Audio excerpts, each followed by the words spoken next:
Ugh! What was that about? Remember when I said I was going to work on full stories? Yeah, what about it? I'm always biting off more than I can chew. I now have 3 story ideas. How am I supposed to choose? Ah, I see. Well, tell me about 'em. Surely we can get to the bottom of this. Um, okay. Story number 1. I'm calling it A Hell of a Time.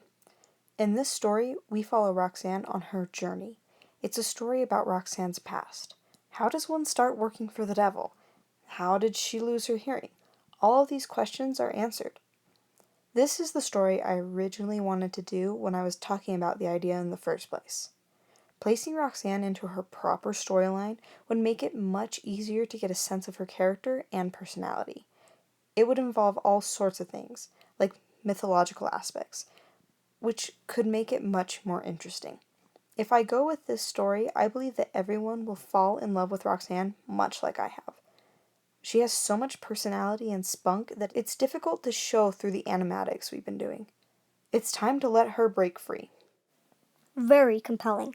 I say we do that one. Roxanne's a really good option. That's what I thought, but then my dumb brain kept having ideas. Oh no. How audacious. Right? And I really like the newer ideas as well, but I have to introduce new characters. That obviously would ruin everything. Basil, I'm sure it'd be fine. What are the other story ideas? The second story would be about a woman's journey to the top. The top of the mob, that is. Currently being called Cigarettes and Chamomile, this story follows a new character, never before seen, Talina Handsome. Talina is an average working girl. She's got 2 part-time jobs. During the morning, she cuts and styles hair at a barber shop, and in the afternoon, she waits tables. This social butterfly is good with names and she never forgets a face. This skill leads her to make quick friends with clients. Turns out, she's more involved with the local mob than she ever imagined. Throughout the story, she finds herself getting sucked deeper and deeper until she ends up at the head of a cigarette smuggling syndicate. Say that 3 times fast. She finds herself with a surge of power, but along with power comes corruption and threats. Uh-oh, here's my cheesy marketing line. Will Talina lose herself to the rise of power, or will she be snuffed out? Tune in maybe if I can ever figure out what I'm doing. Oh shoot. That's a good one too, Basil. I'm starting to see why you're having a hard time picking. I told you, this is a serious problem. I really like all of these storylines. Maybe if you just stopped your brain, the problem would be fixed. That's not a real solution either. If your brain stops, you die. Oh, not good. No, not good. Oh, well, then, what's story number 3? Story number 3 focuses on a young kid named Ambit who goes to a magical being for help. He's looking to get his wish granted, and only one person can do that. A certain woman by the name of Ransom grants wishes to people in return for something. He doesn't know what the price will be, but he's willing to find out. The 2 moody teens don't want to connect to anyone, but by the end of this tale, they might just change their mind. How does young Ambit acquire his payment? How can Ransom grant his wish?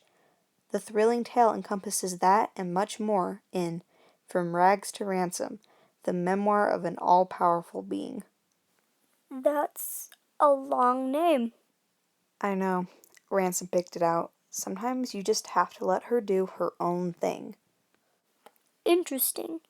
Now that we've gone over all of that, maybe we should hold a Q&A so I can get a real sense of what we'd be getting into. Good idea. Ask away. So, you say that in story number 3 that Ransom, the wish granter, grants wishes for a price. What could that entail? Anything. She just asks for the first thing that pops into her head. There's not much rhyme or reason. You could get a wish for the price of a certain candy bar, or something as priceless as an old family heirloom. I've even heard of her asking for weird stuff, like a taxidermy snail. True story. If you get her what she asks for, whatever your wish is, she'll grant it. Interesting, interesting. So, you mentioned a Roxanne story at the very beginning. You also said it would include mythical aspects. What kind of mythology are you bringing into the story? The main one is a banshee. Banshees play a critical role in Roxanne's story, so they'll be in this one, as well as some loose heaven and hell mythology as well. It's a different take on the classic for sure, not aligning with any canonical scripture as far as I'm aware, but I think it'll be fun and interesting. Do you plan on having voices for these stories, since you're creating them for a video platform? Not at the moment. Instead of voices, I think that there will be speech bubbles, almost like an animated comic. And I'll put more effort into the music to compensate for the lack of voices. Great. Now, last question. In Cigarettes and Chamomile, you say that this Talina Handsome gets sucked into the mob. What do you mean by that? Well, as she's networking for her jobs, she unknowingly becomes very connected with the mob. She cuts hair for the people who move product, she waits the tables of the mob bosses. Without realizing it, she's made herself very liked within the majority of the syndicate. These connections end up pulling her in, and it's up to her to decide whether or not she wants to let them pull her. Oh, so there's a moral dilemma. Yeah. Have you ever considered working on all three? What? All three. Work on all three stories. They all have potential, and they're all interesting. You and I both know you're going to be playing around with all three of them anyway. Just do all three. I guess. I mean, I don't know. I still want to see what other people think of them. Okay, then I'll set up a poll. Now, go draw, write, and have fun. You sure you don't want help? Go. Okay. Okay. Bye.